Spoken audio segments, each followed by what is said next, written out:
तो कल के चेबड़ा है जो मेरा आज विरोध कर रहे हैं। अगर ये आगे तो उसकी गाड़ी को रख लेंगे। लोगों का मानना है कि एक निष्पक्ष पत्रकारिता आपके चैनल के माध्यम से नहीं हुई है। मतलब तू अपमान करेगा पत्रकार का?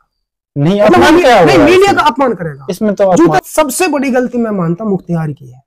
शाम तो थी ना, आप पुराना में तो बदलाव चाहते हैं, मगर अगर आप कामा की बात कर रहे हैं तो कामा में बदलाव नहीं चाहते। वो बेटी है ना, तो मुख्तियार भी तो बैठा हुआ है ना अपनी कौम। बेटा से मतलब नहीं है तो ना हुई बर्दाश्त, तो 2-4 गाड़ी मैंने भी ठोक दी कि मेव कौम कौम की गद्दार है। ये जो बुड्ढे हैं दो, रईस और इलियास, इनको विदा करना चाहिए। अच्छा, इन बुड्ढों ने कुछ किया है क्या आज तक? आप बताइए।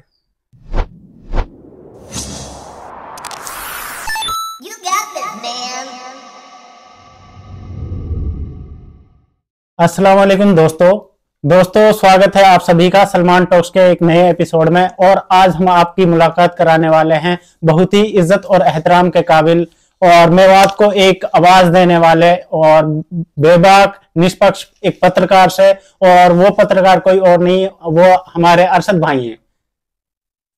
मेरा आपसे पहला सवाल है कि आप पत्रकारिता करने से पहले गजल लिखते थे और सिंगर थे, तो आपने कब और ये कैसे निर्णय लिया कि आपको पत्रकार बनना चाहिए? जो ट्रोल गैंग चल रहे हैं ना मेवात, इनको ये सवाल मेरे से बार बार पूछना था। अच्छा, लेकिन ये सवाल किसी ने पूछा नहीं। हाँ, लोग कि मैं एक लोग तो ऐसा कहते हैं कि यार ये कभी तो सिंगर बन जाता है, कभी ये पत्रकार बन जाता है। इसके पीछे कहानी क्या है, वो दरअसल लोग जानना चाहते हैं। हमारे यहाँ पे एक कांड हुआ था। कौन सा? शाही हत्याकांड। शाही हत्याकांड, हाँ। उस वक्त मैं पत्रकार नहीं था, बिल्कुल, मैं एक गजल गायक था। और उसका सबूत ये भी है, आप मेरे YouTube चैनल पे देख सकते हैं कि जब 14 दिन बाद पूरी मेवात में जब हाहाकार मची थी और डेड बॉडी दफनाई नहीं थी, उसे लेकर के लास्ट देखिए इंसान हिंदुस्तान के जो कॉन्स्टिट्यूशन है उसके हिसाब से भाई जंतर मंतर पर जाते हैं अपनी आवाज उठाने के लिए। बिल्कुल। तो पूरे मेवाती भाई जंतर मंतर पर गए थे, देश भर से जो मेव समाज था। तो वहां भी इनकी कोई सुनाई नहीं हुई। मैं इनके साथ वहां पे गया था, वहां पे मैंने एक गजल लॉन्च की थी, लेकिन वहां कोई भी पत्रकार मेवात का वहां नहीं था। सही बात। एक भी कोई पत्रकार साथी जंतर मंतर पे इनके साथ नहीं था। बस मैंने वहीं से मन बना लिया था, क्योंकि हमारी जो कम्युनिटी है, जो मेव समाज की बात कर रहा हूँ, इसमें पत्रकार बहुत कम थे। बिल्कुल। तो मेरे दिल में सिर्फ ये आया था कि कहीं ना कहीं हमारे समाज के अंदर पत्रकार का होना बहुत जरूरी है, ताकि इन जैसे लोगों की हम आवाज उठा सकें। उसके बाद फिर क्या कि एक के बाद एक घटना शुरू हो जाती है। सबसे पहली मॉब लिंचिंग में चाचा पहलू मारा जाता है। हाँ, पहलू, हाँ। उस वक्त भी मैंने गजल लॉन्च की थी, सबने सुनी। हाँ, वो न्यूज में भी आया था। बहुत सारी ऐसी गजलें मेरी आई। और अभी उसी मुद्दे पे लेके चलूंगा। मैं पत्रकार बना क्यों? तो फिर ऐसे ही स्टेप बाय स्टेप लगातार मुसलमानों के साथ जुल्म होता रहा और खासकर अपनी कम्युनिटी के साथ। मैं गजल गाता रहा। लास्ट में मेरे गांव में एक मर्डर होता है, इनकाउंटर होता है एक पहलवान का। अच्छा। और उसमें मैंने देखा था कि जो इनकाउंटर था वो एक तरह से जनता ने मानता कोई फेक तरीके से इनकाउंटर था। अच्छा। लेकिन आपकी मीडिया और हमारी मीडिया जो लोकल पत्रकार है, वो छापते हैं शाम को रिपोर्ट, दूसरे दिन अखबार में आती है कि मेवात का नामी ग्रामी मोस्ट वांटेड इनामी बदमाश को पुलिस ने करीब 3 घंटे तक चली मुठभेड़ में कर दिया ढेर। मेवात पुलिस को मिली बड़ी कामयाबी। अच्छा। जबकि वो एक बकरी चराने वाला पहलवान था। अच्छा। हाँ, वो चोरी चकेरी के कोई छोटे मोटे केस उस पे थे, लेकिन कोई इतना बड़ा मोस्ट वांटेड वो नहीं था कि भाई वो तो उसने तो कितने सारे मर्डर कर रखे हैं। सही बात। ऐसा कोई मोस्ट वांटेड वो नहीं था। ये पूरा गांव जानता, वो बकरी चरा करके गुजारा करता था, एक उसके बच्चा था। हालांकि देखिए पुलिस ने अगर इनकाउंटर किया तो अपने हिसाब से किया, उस पर तो मैं कोई टिप्पणी नहीं करना चाहता, लेकिन मोस्ट वांटेड इतना बड़ा नहीं था वो कि भाई उसने तो कई लोगों का कत्ल कर रखा है। ठीक है, जैसे उसको दर्शाया गया। और दूसरी बात ये थी कि वहां पे भाई जो दिखाया था कि भाई 3 घंटे तक करीब 3 घंटे तक चली मुठभेड़ में मारा गया, तो मुठभेड़ तो थी नहीं। बिल्कुल सही बात। वो तो सरसों के खेत में भाग रहा था पुलिस को देखकर, पुलिस ने उसको ठोक दिया। ठीक है, तो क्या ये रिपोर्टिंग होती है? क्या इसे कहते हैं पत्रकारिता? तो यहीं से बस मेरी शुरुआत हुई थी पत्रकार बनने की। मेरी पहली खबर वहीं से शुरू हुई थी। अच्छा, ठीक है। और फिर ये तो कल के चेबड़ा है जो मेरा आज विरोध कर रहे हैं। अच्छा। मेरा तो सबसे पहले पत्रकारों ने विरोध करा था बहुत ज्यादा।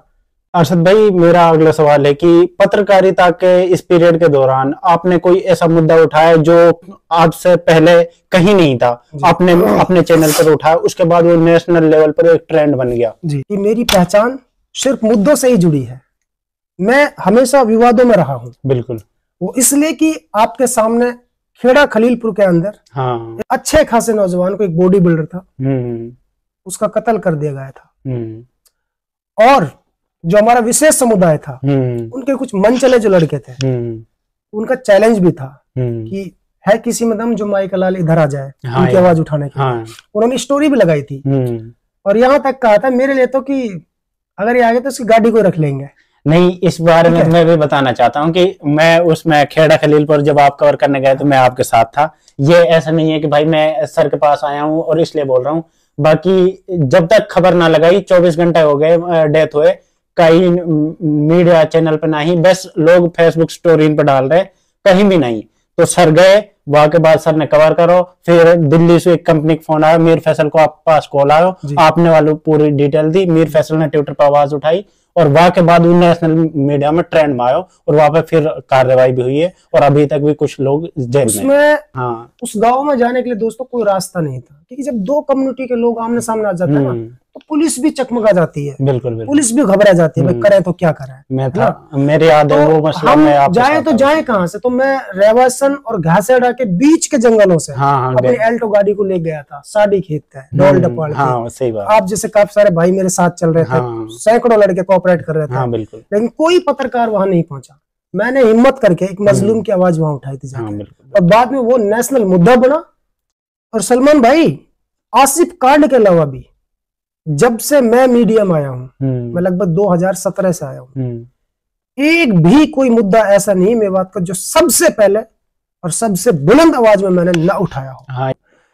और दोस्तों, इसके अलावा ये जनता ने मदद तो की थी, लेकिन पुलिस प्रशासन ने जो उसमें तत्परता दिखाई और जो ठोस कार्रवाई की थी, उसके लिए मैं एसपी नरेंद्र बिजरानिया साहब के लिए बार बार धन्यवाद करता हूं कि उन्होंने निष्पक्ष कार्रवाई उसमें की। हाँ, ये बात। अरशद भाई, हाल ही में संपन्न हुए राजस्थान विधानसभा के चुनाव में आप पर कुछ लोग आरोप प्रत्यारोप लगा रहे थे कि आप किसी एक खास नेता के लिए प्रचार प्रसार कर रहे हैं और जो आपकी ईमानदारी है वो कहीं ना कहीं राजस्थान चुनाव विधानसभा में नहीं दिखी। लोगों का मानना है कि एक निष्पक्ष पत्रकारिता आपके चैनल के माध्यम से नहीं हुई। ऐसा नहीं है, मैं कल भी निष्पक्ष था और आज भी हूँ। नहीं, चैनल पर तो वीडियो कुछ ही खास लोगों के लिए थी, ये तो बात माननी पड़ेगी आपको। देखो कौन था वो? कौन था वो? कौन खास था बताइए? आप शर्माते क्या? नौक्षम चौधरी की वीडियो आपके चैनल पर भर भर करती, मतलब सारा दिन। कई बार तो ऐसा होता था कि नौक्षम के अलावा कोई खबर ही नहीं है ये। हालांकि मुझे नौक्षम चौधरी से कोई बेचारी से ऐसी कोई पर्सनल वो नहीं, बट लोगों का सवाल है कि लोग मुझे ट्रोल भी इसी के ऊपर कर रहे हैं। हाँ, लेकिन इस काज में उनको जवाब देता हूँ। पहली बात तो ये कि ये जो ट्रोल गैंग है ना, ये देशभक्ति को बहुत सबूत देते हैं, हिंदू मुस्लिम भाईचारे की बात भी करते हैं और मीटिंग भी करते रहते हैं जगह जगह। लेकिन अगर हमारे हिंदू समाज की एक बेटी नौक्षम चौधरी पुनाना से चुनाव हार गई, मैंने तब भी उसको कवरेज किया था। मेरी तब भी ये कोशिश थी, ये जो बुड्ढे हैं दो, रहीस और इलियास, इनको विदा करना चाहिए। अच्छा, इन बुड्ढों ने कुछ किया है क्या आज तक? आप बताइए। मेरे हिसाब से कोई खास नहीं किया, नथिंग विकास है इनका। ठीक है, जैसे जायदा के लिए बाय बाय कर देना वहां की जनता ने। मैं भी चाहता था 2014 में कि इनको बाय बाय की जाए और इनको हटाया जाए सीट से, लेकिन चलो नहीं हट पाए, वो मजबूत है। उस टाइम में मेरा प्रयास था कि नौक्षम चौधरी यहाँ से चुनाव जीते, लेकिन वो बदकिस्मती से नहीं जीत पाई क्योंकि नई थी वो।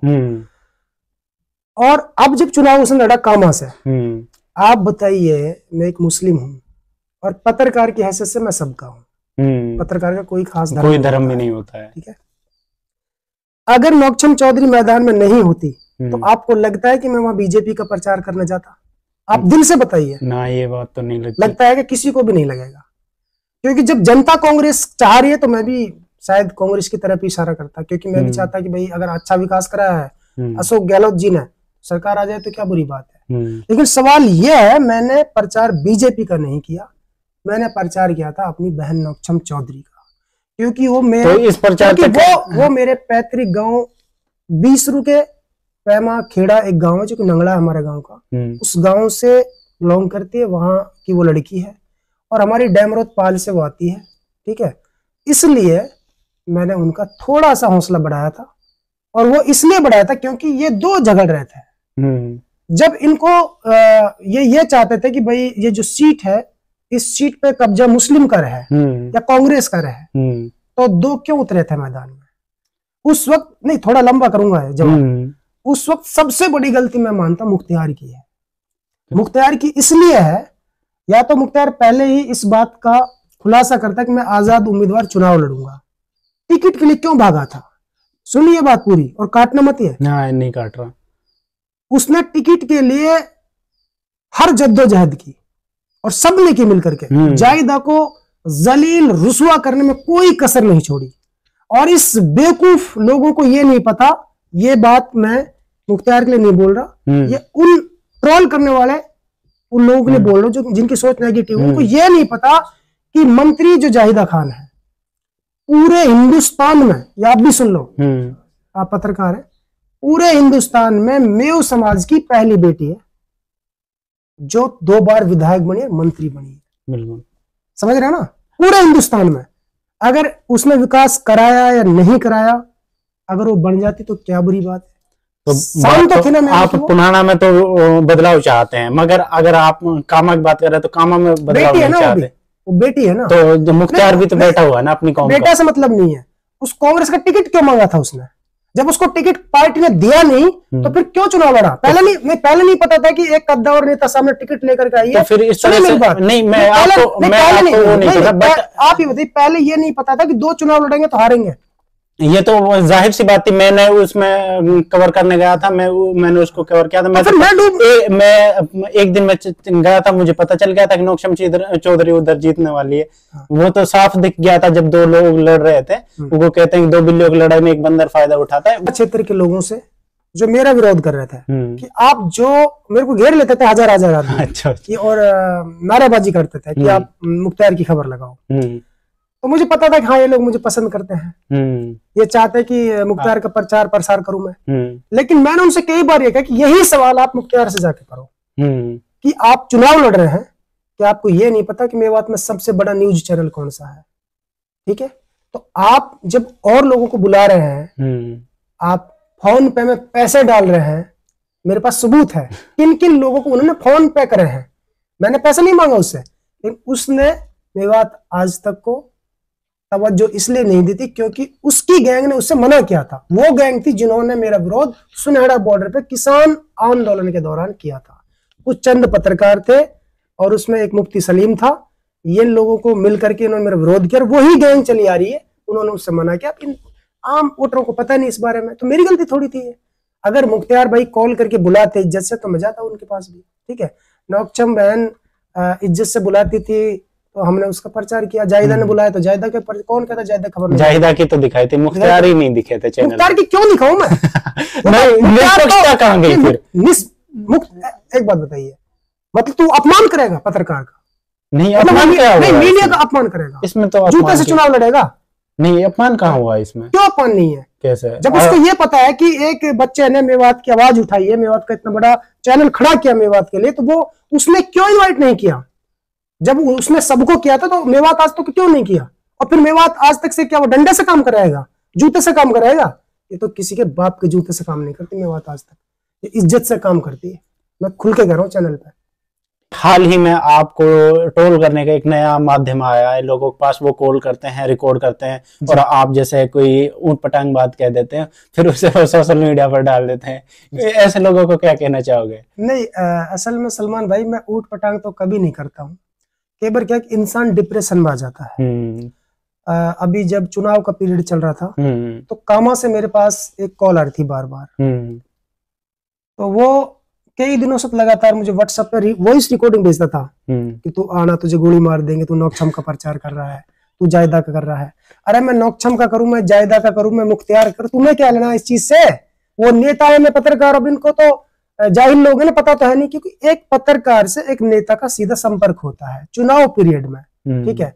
और एक पत्रकार भी अपनी हैसियत और अपनी इज्जत के मुताबिक काम करता है, वो किसी के बाप का गुलाम नहीं है कि कोई उसको पूछे नहीं और वो जाके उसकी गुलामी करे। मैं कभी किसी की गुलामी नहीं करता हूँ। जो इज्जत से कोई नवाजता है कोई नेता, तो हम उसको इज्जत से दिखाते हैं, बुराई किसी की करते नहीं है। कोई बता दे पूरे मेवात में मैंने मुख्तियार भाई की कोई बुराई करी हो, हाँ उसके पक्ष में मैंने न्यूज नहीं चलाई तो उसकी बुराई भी नहीं करी। जिन्होंने मुझे रिस्पॉन्स दिया मैंने उनको दिखाया, और ऐसा नहीं कि बिल्कुल नहीं चले, बीच बीच में मुख्तियार की खबर भी चलाई। तो ये मुख्तियार गैंग के बंदे थे, इन्होंने मुझे बार बार कॉल करके धमकी दी। लास्ट में फिर उन्होंने कॉल की मुझे, जब कॉल की तो फिर क्या, वो खून तो मेव का ही है ना, तो मेव केड़ी पहाड़ की चढ़ी वो वाली बात आ जावा है, तो ना हुई बर्दाश्त, तो 2-4 गाड़ी मैंने भी ठोक दी, ठीक है। अब अपनी तो बात चलाई नहीं, मेरी जो गाड़ी ही वो वायरल कर दी। अभी भी कई बार ऐसा होता है कि आपके इस मेवात आज तक चैनल पर सॉन्ग डाल देते हो आप, और ये जो सॉन्ग है, अब मान लेते हैं कि आप गजल लिखते थे बट अब आप एक पत्रकार के रूप में जाने जाते हैं, तो ये थोड़ा अशोभनीय नहीं लगता है? अगर कोई माई कलाल पूरी मेवात में साबित कर दे कि मैंने आज तक कोई बोल्ड सॉन्ग या कोई गंदा या कोई अश्लील सॉन्ग डाला है तो मैं दंड देने के लिए तैयार हूं।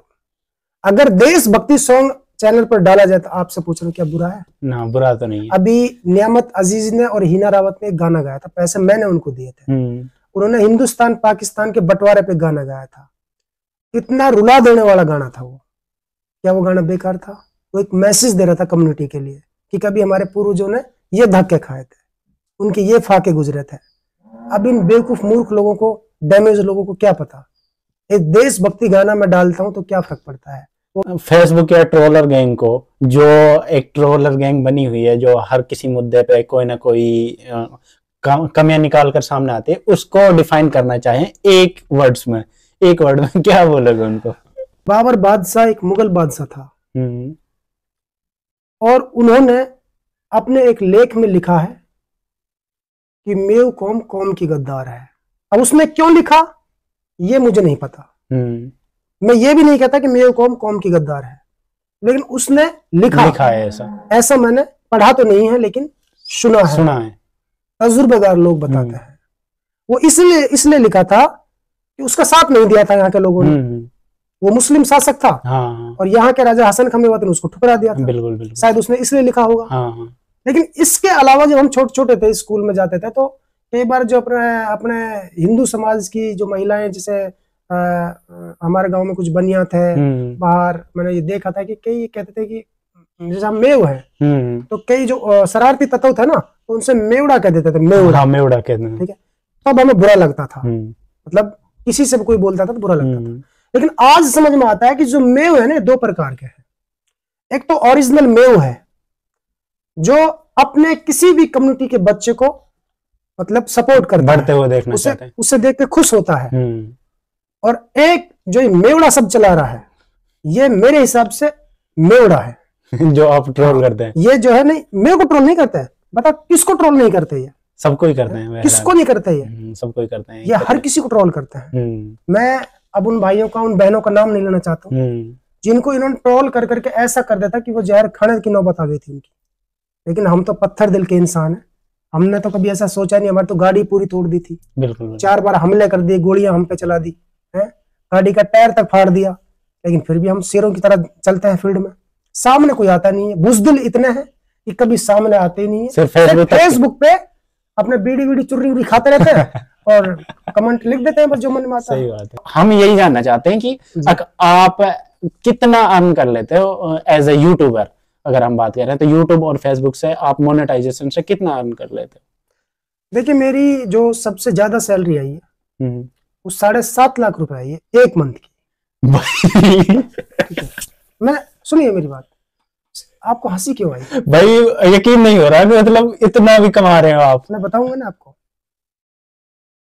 60 मिलियन लोग मेरी खबर देखते हैं। मेरे पेज देखा कभी खोल के? नहीं, मैं फॉलो 14 लाख फॉलोवर है मेरे पेज के, और दूसरे पेज के फॉलोवर है मेरे के 4,02,000, एक के 14 लाख। 18 लाख फॉलोवर है, 50 से 60 मिलियन तक लोग मेरी एक एक वीडियो को देखते हैं। कई वीडियो मेरी ऐसी वायरल होती है, तो 7 लाख क्या मायने रखता बताइए। ये बात भी सही है। आप जाके HDFC बैंक में पता कर लो, अगर आपको यकीन नहीं है तो। लेकिन ये हर महीने नहीं आता है। मैंने कहा था कि सबसे ज्यादा सैलरी मेरी इतनी आई है। अगर ऑन एन एवरेज देखा जाए एक मंथ की कितनी? एक मंथ की इतनी आ जाती है। जैसे यूट्यूब चैनल है मेरा बड़े वाला, उसके लगभग कभी 70,000 आ जाती है, कभी 1 लाख आ जाती है, कभी 1,20,000 आ जाती है। और उससे छोटा जो चैनल है कभी उसकी 30,000 आ जाती है, कभी 20,000 आ जाती है। और फेसबुक से एक महीने में, और फेसबुक पेज है मेरे 2, एक से लगभग 50,000 40,000 आती है, और जो दूसरा उससे कभी तो 2 लाख आ जाती है, कभी 1 लाख आ जाती है। तो मान सके, सुनिए मेरी बात, कभी 90,000 से वो नीचे जाता ही नहीं है। 14 लाख वाला है, वो 1 लाख ऊपर नीचे चलता है। तो लगभग 2.5 से 3 लाख रुपए की मेरी मंथ की अर्निंग है। और अगर मैं अपने फॉर एग्जांपल मैं एक बिजनेस कर रहा हूँ और मैं अपने बिजनेस का प्रचार प्रसार कराना चाहूँ, अपने वो अर्निंग मेरी अलग है। वो उससे कितना कमा लेते हो और एक खबर का कितना उसमें चार्ज करते हो? खबर का तो मैं लेता ही नहीं पैसा, आप मुझे हटकाओ मत। अच्छा, मुझे फिर ट्रोल करवाओगे। मैं खबर के किसी से पैसा नहीं लेता हूँ। चाहे अभी मुझे पता लगे जयपुर में कोई कांड हो गया, मर्डर हो गया, अपनी गाड़ी से तेल पूछा 20 चक्कर लग जाए। अभी आपने शकुनत कत्ल के बारे में सुना होगा। मैंने 8 दिन के अंदर उसका पूरा खुलासा कर दिया। पुलिस को ये बता दिया कि ये 4-5 कातिल है, इन्होंने लड़की का मर्डर किया है। पूरा कवरेज किया था, एक पैसा किसी से नहीं लेता ही नहीं। आसिफ कांड में चाहे किसी कांड में सब मैंने निष्पक्ष करता हूँ। लेकिन क्या है कि जब कोई कहता है कि मेरा आज शोरूम का उद्घाटन हो रहा है, या मैंने कोई कंपनी खोली है, मेरे स्कूल को प्रमोट करना है, तो वो लोग तो देखिए खुशी से देते हैं। सही बात, हम ले लेते हैं। वो तो एडवर्टाइजमेंट भी है ना एक तरीके से। या कोई लीडर है, उसने कोई प्रेस कॉन्फ्रेंस रखी, वो खुशी से देते हैं, मिठाई सिठाई खिला देते हैं। अब उसको बताना ही क्या है, अच्छा खासा मिल जाता है। ठीक है, ये है बस। और नहीं, एक फॉर एग्जांपल मैं हूँ, आम आदमी हूँ, मैं पत्रकार नेता नहीं हूँ, और मैंने एक दुकान खोली है फॉर एग्जांपल 9 में, और मैं अपना एडवर्टाइजमेंट कराना ऑन एन एवरेज मतलब कितने तक मैं नहीं, मैं बंदे को देखता हूँ। अच्छा, अगर बंदा गरीब है तो मुझसे लेता नहीं। सही बात, ठीक है। अगर बंदा अमीर है, उसका जो सामने बंदे ने जो दुकान या शोरूम खोला है, अगर उस शोरूम के अंदर उसने 50 लाख रुपए लगाया है, तो हमें क्या 10-20 हजार देने से मर जाएगा वो। सही बात है। और अगर एक बंदे ने बेचारे ने कुल 50,000 दुकान में लगाए हैं, तो उससे क्या पैसे लेंगे? सही बात, उसका प्रचार तो फ्री में कर देंगे। हाँ, सही बात। तो यही मेरी सोच होती है बस। तो साथियों, देखा आपने अरशद बीसू के स्ट्रगल के बारे में, और हम भी ये गुजारिश करना चाहते हैं कि देखो मेवात में पत्रकार है ही नहीं, और जो लोग आवाज उठाते हैं, चलो बहरहाल एक दो चीजें ऐसी हुई हैं चैनल पर जो आपको पसंद नहीं आई, इसका मतलब ये नहीं कि आप उसका विरोध ही करना शुरू कर दो। अगर आपको कोई चीज बुरी लग रही है तो आप जस्ट सिंपली कॉल कर बता दो कि अरशद भाई आपके चैनल में ये दिक्कत है, हम आपके चाहने वाले हैं और हमको ये चीज पसंद नहीं है। और तो उल्टी सीधी गाली देकर वीडियो बनाना ये कहीं भी एक सभ्य समाज का हिस्सा नहीं है, और ये आपकी परवरिश पर भी शक जाहिर करता है कि आप किस तरह के बैकग्राउंड से आ रहे हैं। तो हम यही कहना चाहेंगे कि अगर जो लोग समाज के लिए काम कर रहे हैं उनका साथ दो, उन्हें ट्रोल ना कर उनका हौसला अफजाई करो।